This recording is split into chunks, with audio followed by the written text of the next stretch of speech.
Hydration बेहतर करें, बच्चे की खुराक बेहतर करें और बच्चे को फाइबर रिच फूड्स दें। अगर बहुत शदीद मसला हो तो कुछ डॉक्टर्स आपको स्टूल सॉफ्टनर्स का इस्तेमाल भी रिकमेंड कर सकते हैं। अगर वो दूध या दूध से बनी हुई कोई भी चीज़ लेंगे तो उनको पेट में दर्द होगा, उनका पेट फूलेगा, उनको कॉन्स्टिपेशन हो सकती है या डायरिया भी हो सकता है। और सिर्फ स्ट्रेस भी एक बहुत बड़ी कॉज है बच्चों में और बड़ों में। अस्सलाम वालेकुम। हमने नोटिस किया है कि 92% व्यूज़ हमारे पास ऐसे लोगों की तरफ से आते हैं जिन्होंने हमारे चैनल को सब्सक्राइब नहीं किया। तो आज हम मरहम की तरफ से आपके पास रिक्वेस्ट करने आए हैं कि आप हमारे चैनल को सब्सक्राइब करें ताकि हम और इन्फॉर्मेटिव कंटेंट और अच्छे डॉक्टर्स अपने प्लेटफॉर्म पर ला सकें। Thank you. अस्सलाम वालेकुम, मेरा नाम डॉक्टर महाम इमरान है और मैं एक चाइल्ड स्पेशलिस्ट हूँ। मैं पिछले 8 साल से इस शोबे से मुंसलिक हूँ।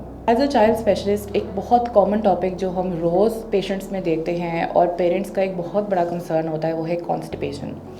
लेकिन ये बात जानना बहुत ज़रूरी है कि कॉन्स्टिपेशन सिर्फ एक नॉर्मल कॉन्स्टिपेशन है या किसी और अंडरलाइंग डिजीज़ का एक सिम्टम है। अमूमन कॉन्स्टिपेशन को हम डिफ़ाइन करते हैं कि अगर बच्चा कुछ दिनों तक हार्ड स्टूल पास करे या दर्द के साथ स्टूल पास करे। जब आप किसी भी डॉक्टर के पास जाते हैं तो वो अमूमन आपको कुछ की पॉइंट्स बताते हैं, जैसे कि बच्चे की हाइड्रेशन बेहतर करें, बच्चे की खुराक बेहतर करें और बच्चे को फाइबर रिच फूड्स दें। अगर बहुत शदीद मसला हो तो कुछ डॉक्टर्स आपको स्टूल सॉफ्टनर्स का इस्तेमाल भी रिकमेंड कर सकते हैं।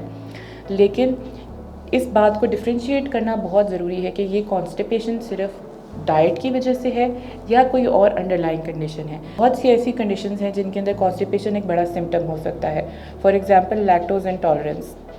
अक्सर बच्चे दूध या दूध से बनी हुई चीज़ों से इंटॉलरेंट होते हैं। इस तरह के केसेस में अगर वो दूध या दूध से बनी हुई कोई भी चीज़ लेंगे तो उनको पेट में दर्द होगा, उनका पेट फूलेगा, उनको कॉन्स्टिपेशन हो सकती है या डायरिया भी हो सकता है।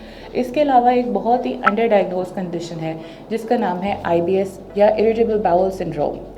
इसमें बच्चे को कॉन्स्टिपेशन और डायरिया के ऑल्टरनेटिंग सिम्टम्स होते हैं और ये अमूमन स्ट्रेस के साथ एसोसिएटेड होता है। और सिर्फ स्ट्रेस भी एक बहुत बड़ी कॉज है बच्चों में और बड़ों में कॉन्स्टिपेशन की। जब इंसान स्ट्रेस लेता है तो उसकी जिस्म के अंदर ऐसी चेंजेस आती हैं जो कि उसके पेट को भी इफ़ेक्ट करती हैं। इसको हम अमूमन कहते हैं गट ब्रेन एक्सेस। अगर आपका बच्चा किसी किस्म के स्ट्रेस या एंग्जाइटी, चाहे वो एग्ज़ाम्स हो या वो स्कूल का कोई स्ट्रेस हो, अगर उससे गो थ्रू कर रहा है तो इसमें भी रिस्क है कि बच्चे को कॉन्स्टिपेशन हो सकती है। अगर आपका बच्चा किसी इस तरह की चीज़ से गो थ्रू कर रहा है तो अपने पीडियाट्रिशियन से लाजमी रब्ता करें। आपका पीडियाट्रिशियन बच्चे को तफसील से मुआयना करेगा, एक तफसील से हिस्ट्री लेगा और फिर आपको ये बता सकेगा कि क्या ये कॉन्स्टिपेशन एक नॉर्मल कॉन्स्टिपेशन है या इसके पीछे कोई और बीमारी भी छुपी हुई है। याद रखें, अगर हम अपने बच्चों के लिए बात नहीं करेंगे तो उनके मसलों का हल नहीं होगा। आप अपने बच्चे की कॉन्स्टिपेशन से कंसर्न है या उसके खाने पीने से रिलेटेड किसी भी बात से कंसर्न है तो आप अपना सवाल नीचे कमेंट्स में भी पोस्ट कर सकते हैं। अगर आप ऑनलाइन कंसल्टेशन बुक करना चाहते हैं मेरे साथ तो आप मरहम की ऐप या दिए गए नंबर पर कॉन्टैक्ट कर सकते हैं।